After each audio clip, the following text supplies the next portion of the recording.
Bane, miongoni mwa wachezaji ambao wanakupa 100% ya kiwango chao kwa kila mechi, basi ni Osborn Church Boy Maxi Mpia Nzengeli. Tumeshuhudia katika misimu kadhaa tangu ajiunge na klabu ya soka ya Young Africans, na hili ni swala ambalo mara nyingi wataalamu wengi wa soka au wapenzi wengi wa soka wamekuwa wakivutiwa nalo. Ni mchezaji ambaye hana majigambo, lakini kiwango anacho, na utavotaja wachezaji wako wazuri wote unaweza ukamsahau Max, lakini ukikutana naye uwanjani ndio utakuwa wa kwanza kumzungumza. Sasa hii inatia mashaka sana, hasa pale ambapo mechi zinakuwa ni mfululu, kwa maana ya mechi za upinzani, kama vile mechi ambayo inakuja hapa mbele ya fainali ya Azam FC dhidi ya Dar es Salaam Young Africans kule katika visiwa vya Zanzibar. Ni Mapinduzi Cup fainali ambayo inawakutanisha Azam FC watoto wa Chamazi dhidi ya Dar es Salaam Young Africans watoto wa Jangwani. Sasa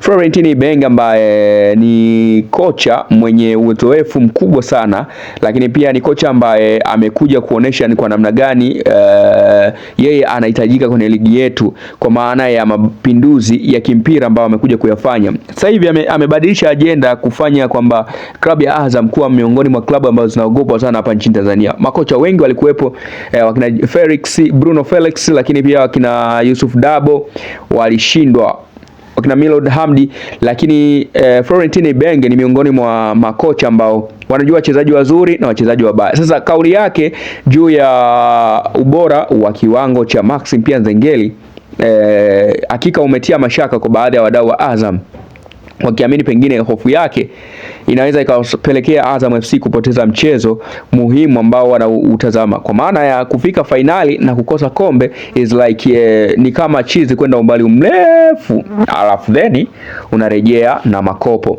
That is so kitu ambacho anakizungumza Florentine Ibenge, anazungumzia ile physical work ambao anakupa Maxi Mpia Nzengeli mwanzo wa mechi mpaka mwisho wa mechi, dakika ya kwanza mpaka ya 90, lakini pia anazungumza juu ya work rate yake na discipline anavyopata mpira na namna ambavyo ana behave ndani ya uwanja.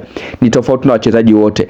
Maxi Nzengeli ni level za wachezaji wakubwa sana ambao wanatajwa majina makubwa sana, lakini anavyoibehave hiyo heshima ni kwa udogo, kwa maana ya kunyenyekea mabosi zake wale ambao wanampa nguvu na wanamshabikia. That's why utakuja kuona kwamba performance ya Maxi Mpia Nzengeli haibadiliki wakati na muda, kila siku kila saa. Yani unavyomtazama Maxi is like kwamba ni usajili mpya wa kila siku kwa wananchi. Ni mchezaji ambaye hutamsikia akiimbwa kwenye makala zao, kwenye magazeti yao, kwenye radio zao, kwenye TV zao, lakini utamuona akiwa wa kwanza kutajwa katika mechi zao. Yes, mechi ambayo ilimfanya beki wa Augsburg kutoka kule Bayern Munich kule Ujerumani, I mean beki wa Augsburg aliwahi kuzungumza na kusema kwamba wapo wachezaji wazuri sana Ulaya, lakini kiwango cha Maxi ni kikubwa kuliko wao. That is, tunasema kwamba unavyomuomba Mungu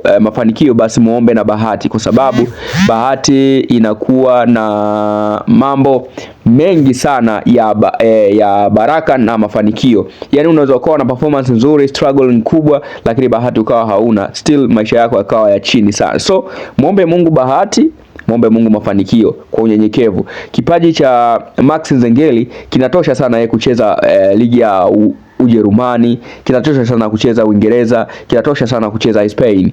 Haya alikuwa maneno ya beki wa kulia wa Augsburg baada ya ile mechi ya Mpumalanga Cup ambao walichezaga Young Africans dhidi ya Augsburg, mechi ambayo ilitamatika kwa bao 2-1 kwa upande wa Yanga, goli kifungwa na mwamba kutoka Kongo ambaye aliachwa na Simba bwana Jean na Tosa Bareke.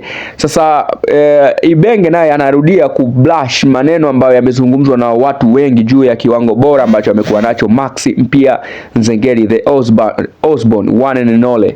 Yes, huyu jeshi wa njano na kijani anasema kwamba Maxi Nzengeli anaweza akawa mzigo kwa timu ya wapinzani endapo wasipokuwa makini na isipopatikana namna bora ya kumzuia, kwa sababu anaongeza idadi ya wachezaji wengi ndani ya uwanja, kwa sababu kila eneo la uwanja Maxi Nzengeli anafika, na anafika kwa ukamilifu, sio kufika tu, anafika akiongeza majukumu pale. That's why amekuwa mgumu.